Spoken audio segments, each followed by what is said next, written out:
उम्मीद करता हूँ कि आप सब खैर वफ़ियत से होंगे। अच्छा जी, आज का हमारा जो टॉपिक है वो है स्फेरिकल मिरर। स्फेरिकल मिरर जो है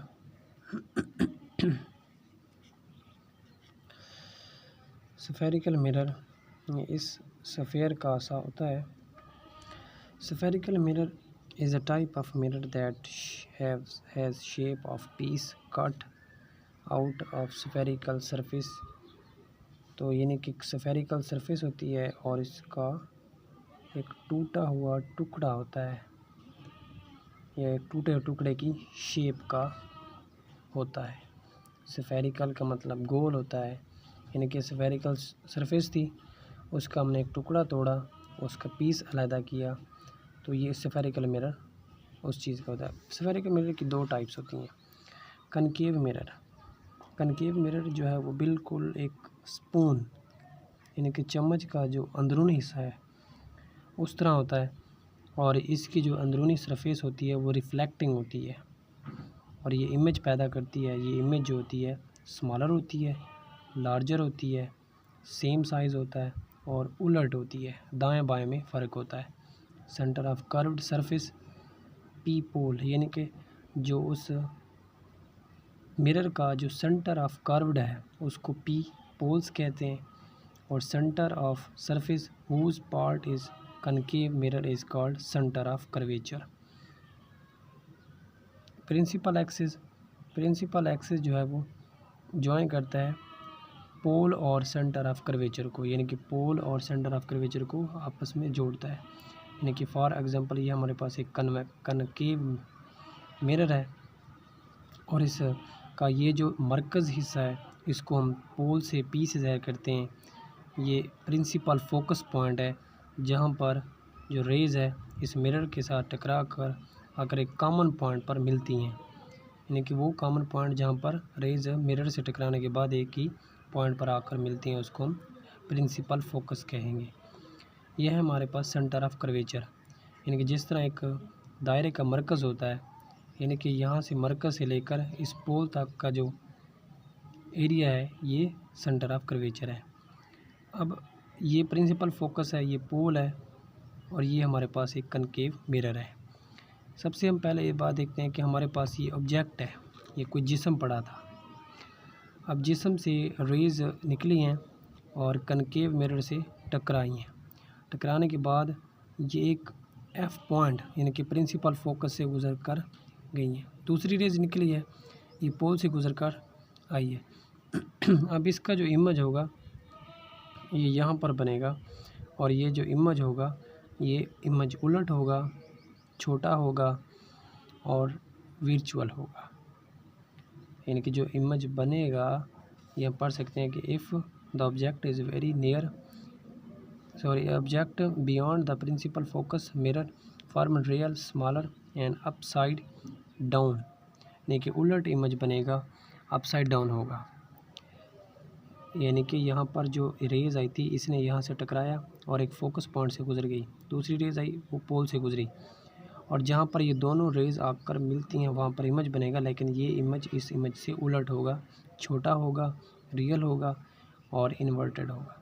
अगर if object is very near concave mirror the image formed virtual गैर हकीकी होगा, अपराइट सीधा होगा, बिगर होगा, साइज़ में बड़ा होगा।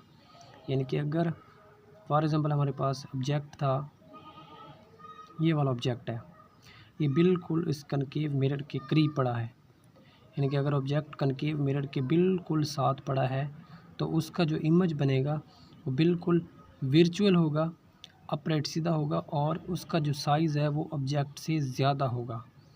यहाँ पर रेज़ निकली है, पोल से गुजरी और एक टकराने के बाद यहाँ पर गुजरी है। अब अगर इसको हम थोड़ा सा पीछे की तरफ डिस्पर्स कर दें, एक्सपेंड कर दें, एक्सटेंड कर दें, तो यहाँ पर ये दोनों लाइंस आपस में मिलेंगी, वहाँ जाकर इसका इमेज बनेगा। और आप देख भी सकते हैं ये ऑब्जेक्ट का जो ऑब्जेक्ट है ये छोटा है, स्मॉलर है, और इसका जो इमेज बन रहा है ये जो है वो बहुत बड़ा इमेज बन रहा है। तो इसका इस्तेमाल जो हम मुख्तलिफ़ शेविंग शीशा वगैरह जो शेविंग हम अक्सर रोज़मर्रा ज़िंदगी में यानी कि हजाम के पास जाते हैं, वहाँ पर जो शीशे लगे होते हैं या गाड़ी में मुख्तलिफ़ किस्म के शीशे लगे होते हैं, वहाँ पर हम कनकेव मिरर का ही इस्तेमाल करते हैं। इस्तेमाल देख लेते हैं। इस्तेमाल में हम इसको सिक्योरिटी मिरर के तौर पर इस्तेमाल करते हैं। दुकानों में ये सिक्योरिटी मिरर के तौर पर, यानी कि सिक्योरिटी का जो मिरर है, ये कैमरा है, उसके आगे जो मिरर लगा होता है वो दरअसल कनकेव मिरर का होता है। शेविंग मिरर के तौर पर इस्तेमाल करते हैं। जो शेव करने वाला मिरर है उसमें भी कनकेव मिरर होता है। और डेंटिस्ट, ये दांतों का जो डॉक्टर है, जो अपना मुआयना जिस आले से करता है, उसमें भी कनकेव मिरर लगा होता है। आगे हमारे पास है कन्वेक्स मिरर। कन्वेक्स मिरर क्या करता है? It is outside like spoon, यानी कि स्पून की जो बाहर वाली साइड है, ये बिल्कुल इसी तरह होता है। इट फॉर्म एक virtual image, it diverge light in such a way that they appear to come from a point behind the mirror. It is always produce virtual upright and smaller image of the object at any distance in front of it. The image is located behind the mirror. दोस्तों, आपने बात समझनी है कि अगर हमारे पास एक object है, ठीक है, ऑब्जेक्ट से रेज निकली हैं, कन्वेक्स मिरर से टकराई हैं और ये रिफ्लेक्ट हो गई है। फिर आई है दूसरी रेज निकली है, पोल से टकराई है और दोबारा रिफ्लेक्ट होगी। अगर हम इसको थोड़ा सा एक्सटेंड कर दें बैक की तरफ और इसको थोड़ा सा एक्सटेंड कर दें बैक की तरफ, तो एक इमेज बनेगा, लेकिन वो जो इमेज होगा वो ऐसा लगता है, लेकिन यहाँ पर यानी कि वो डाइवर्ज हो जाएंगी, लाइट रेज जो है वो डाइवर्ज होगी, इस तरह होगी, वो ऐसे नज़र आएगी कि वो शायद इस मिरर से पीछे की जानब निकल रही है या पीछे से आ रही है। तो ये हमें हमेशा वर्चुअल, यहाँ पर वर्चुअल इमेज होगा, यानी कि इमेज बिल्कुल छोटा होगा, वर्चुअल होगा, अपराइट होगा ऑब्जेक्ट का, और at any distance in front of it, और उस शीशे के किसी भी डिस्टेंस के ऊपर, यानी कि अब ये ऑब्जेक्ट बड़ा था, ये स्मॉलर इमेज बना है, और ये ऐसा महसूस होता है जैसा कि ये जो लाइनें हैं या ये जो रिफ्लेक्ट हो रही है शायद यहाँ से किसी कॉमन पॉइंट से निकल रही हैं। हालांकि ऐसी बात नहीं है, बल्कि ये रेस पीछे एक्सटेंड होती हैं, इस वजह से महसूस हो रहा है। ये पीछे की तरफ एक्सटेंड होती हैं, बल्कि महसूस यूँ होता है कि जैसा कि इस पॉइंट से ये ऐसे एक्सटेंड हो रही है और यहाँ से ये इस तरह हो रही है। ऐसा नहीं है, बल्कि यहाँ से हो रही है। तो ये जो ऑब्जेक्ट बनेगा, जो इमेज बनेगा, वो बिल्कुल स्मॉलर होगा और ब्राइट होगा, छोटा होगा और वर्चुअल होगा। और इसके बाद इसका इस्तेमाल देख लेते हैं। ये भी सिक्योरिटी मिरर के तौर पर इस्तेमाल होता है। गाड़ियों में ट्रैफिक पीछे से आने वाली जो ट्रैफिक है उसको देखने के लिए इस्तेमाल होता है। जो लैंप इस्तेमाल करते हैं, वो लैंप में एज ए रिफ्लेक्टर के तौर पर भी काम करता है। दोस्तों, ये जो हमारी एक मुख्तसर सी वीडियो थी कनकेव मिरर और कन्वेक्स मिरर की, जो मैंने आपको पॉइंट बताए हैं और वो बिल्कुल सादा अल्फाज में उर्दू में बता दिए। आई होप आपको ये वीडियो अच्छी लगी होगी।